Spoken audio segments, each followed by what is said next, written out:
Hello, this is Congressman Nathaniel Moran. In today's installment of our Countdown to Freedom, we will revisit a moment when the American colonies moved from pleading for peace to preparing for war, a moment not taken lightly, but taken in the name of liberty.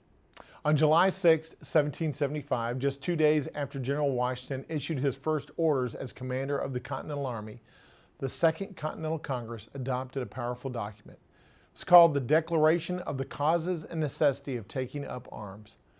Written by Thomas Jefferson and John Dickinson, the Declaration was a clear-eyed explanation of why the colonies had chosen to defend themselves against British aggression and oppression.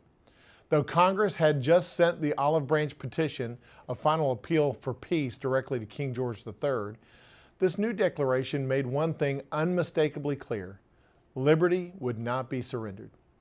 It opened with a profound truth stating that, quote, government was instituted to promote the welfare of mankind, end quote, and should never be used as a tool for oppression. The British government, it declared, had abandoned justice and law in favor of power and violence. The colonists, having exhausted every peaceful measure, were left with no option but to take up arms. The Declaration listed years of injuries: taxation without representation, trial without jury, military occupation, the shutting down of colonial legislatures, and the quartering of British soldiers in peacetime.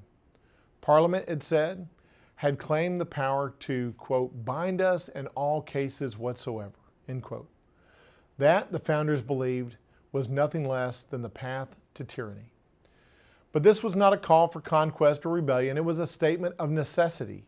Quote, we have counted the cost of this contest, the Declaration reads, and find nothing so dreadful as voluntary slavery, end quote. With that, the founders resolved to, as they said, die free men rather than to live as slaves. Still, even in the heat of the rising conflict, they left the room for peace, stating, we shall lay down our arms, they wrote, when hostilities shall cease on the part of the aggressors, and all danger of their being renewed shall be removed, and not before. It was a bold moral stand, one rooted in history, humility, and deep conviction, one that would not compromise liberty, by the way. This solemn declaration came just 363 days before the signing of the Declaration of Independence. The colonies had spoken, not in vengeance, but in truth. The path to liberty was now set.